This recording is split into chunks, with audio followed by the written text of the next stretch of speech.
So whatever you do, it's all about just being, grateful and living life. So my I have this private little Uber gig, and it brought me over here to Beverly Hills, which is a great, community. But check this out. So I had done some research about this house, and because I learned about it online. And here I am killing some time in Beverly Hills. And what do I happen right upon? But the house that I learned about just last week or something like that. They showed this house on the internet, and it's an amazing house. I saw it from the inside, but now I'm right in front of it. So it's right behind me.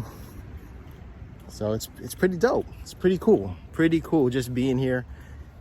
I had done the research to find out where it was, but I didn't think about it. But now that I'm right here, I'm like, hey, perfect timing. All right, so peace. Yeah, so this house right here is amazing for what it looks like. It's like fairy tale haunted house. It's like we're at Disneyland right now. This is an amazing house on the outside and on the inside. Oh, look, he's got his Instagram up here. MJ Lebo. All right. That is awesome. Look at that house. Yeah, so it's not every day that somebody comes up to the door. Maybe it is. Maybe not on a Sunday, but I'm here, so. And I've got the place to myself. Look at that. Oh, that looks really, wow, really like something. Those birds, those crows. Oh my gosh, black. That is beautiful. All right, I'm sure I'll find a video which has, the interior, so then I can edit this video to add to it to make it more inviting. That is something else. Imagine it. It was built 100 years ago in Culver City for Willett Studios. The exterior originally served as a set, while the interior held offices. The structure was moved to Beverly Hills in 1926 and converted into a house. If you look it up on Wikipedia, in addition to the Witch's House, it's also called the Spadina House after former homeowners. And it didn't leave the Hollywood spotlight after the move. You may recognize it from the film Clueless. People are constantly outside posing for photos, and tour buses continually pass the storybook abode. Every Halloween, thousands line up for a chance to trick or treat. Now a treat for you, a tour inside the home. Thing that I was just thinking about seconds ago, is that when I was a kid, I participated in the economic base of California in Hollywood, and so I was a success. It didn't take much for it to happen. Well, it did take much because a black filmmaker did see the value in me, whereas, even though Hollywood is the economic base or one of the economic bases, as my dad pointed out, in California,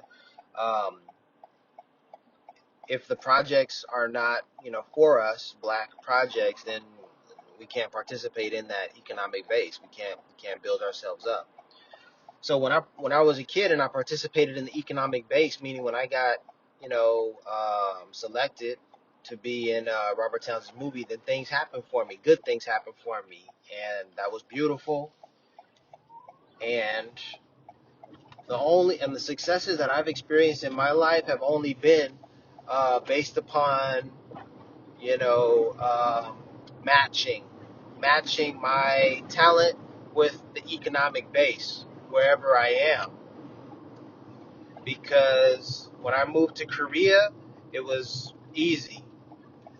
My talent matched the economic base. They wanted English teachers, native English teachers, native English speakers to teach over there. And as long as you had 13 years of experience, as long as you had that, or 13 years of education in English, then you were in position to get a job. And so it didn't take much of to get into that position. And my point here is that, life doesn't have to be difficult. Life just has to be about being, surely you have to work hard, But before you work hard, you have to work smart. So you've got to figure out what it is that is going on, and you've got to participate in it. Got to get in where you fit in, basically. All right, that's my revelation. That's the epiphany of the day or of the minute. You know. So the idea to going forward is participate in the economic base in the state, in wherever you are. Figure out what it is and get in, because dreaming of changing stuff is a waste of time. Is a waste of time. Peace.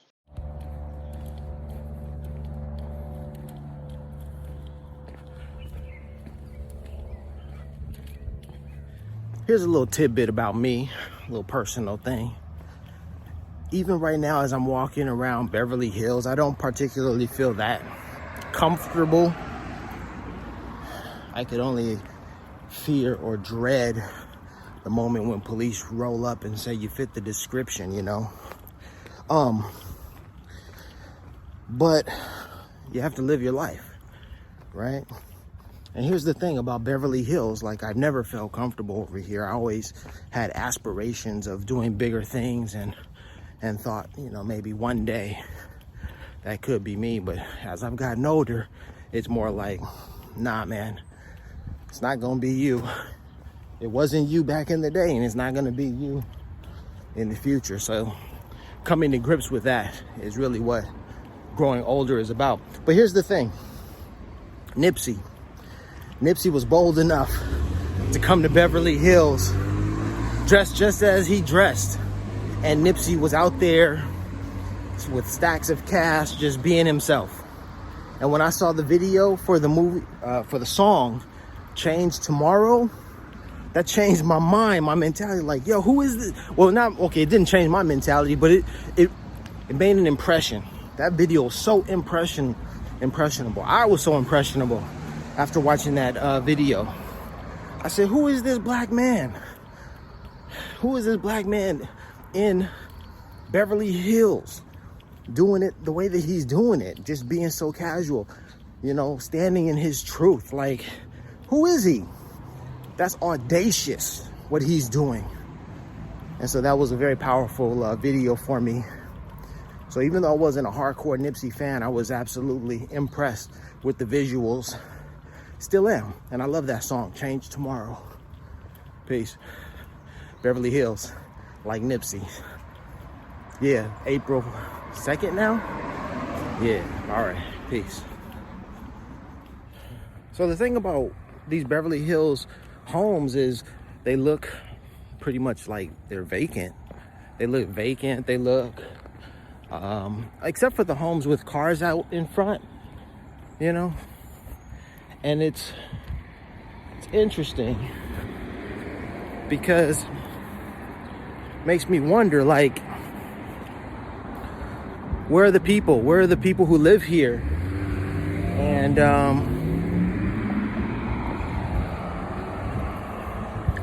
yeah, and it must be a hell of a lot to upkeep, to keep these homes, you know, looking so pristine. But they don't look like they're lived in. At least some of them don't look like they're lived in. They look very, yeah, unoccupied. At least the front homes, they've got homes in the back too, so I can't speak for what's in the back there. So it's just something I'm thinking about as I'm walking through Beverly Hills. I'm gonna make my way to the Beverly Hills Hotel. I've never stepped foot on the Beverly Hills Hotel, which was designed by Paul Revere Williams, a black man. You dig? What does my shirt say? What does that shirt say? There it is. All day, all the time. I should have expected that. The lesson here is, in no uncertain terms, the lesson here is fuck you, pay me. So you can't walk onto the Beverly Hills hotel property. Although I did see a couple doing that, I'm not risking it. Yeah, so there's like no access. can't just pull up, walk up and say, hey, I'm gonna have a coffee or something. No, you're not. You're not gonna do any of that. You can admire the hotel from across the street. And if you want to have any services on the inside, pull your car up and pay valet. And then come inside, have something to sip on or something to drink or something to eat, but you're paying. You're gonna pay for that experience. That's what that says to me. So, I should have known that, right? No, I knew that. That's why I don't feel comfortable being over here. They look at me and they turn their heads. Or if they see me and they look, that's the alleyway over there. If they look, they're looking with a whole lot of curiosity, like, ooh, what are you gonna do? Nothing. I'm just exercising, enjoying the view, learning a little bit. That's about it. That's about it. Con 8 razones para no decir lo que pienso.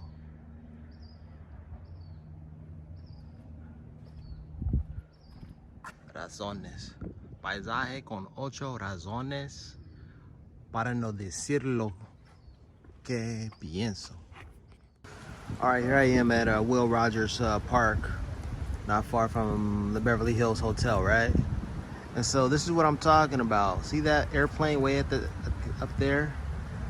That airplane is like 38,000 feet in the sky. Those lines that it's making, they're disappearing quickly and they're also really far away. So when I was in Oman, it wasn't like that. Those lines they look closer to the ground, and what else? And those lines stayed up there for a very long time, okay? All right, I'm about to switch to the app to figure out what airlines, what plane that is flying overhead. All right, peace.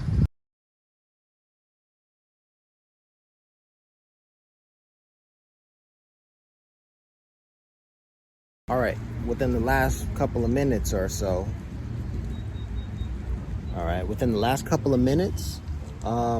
I've been sitting here at the Will Rogers Park. I looked into the sky. I saw an airplane flying overhead, and then I went to the Flight Radar 24 app, and I couldn't find the airplane that was flying overhead.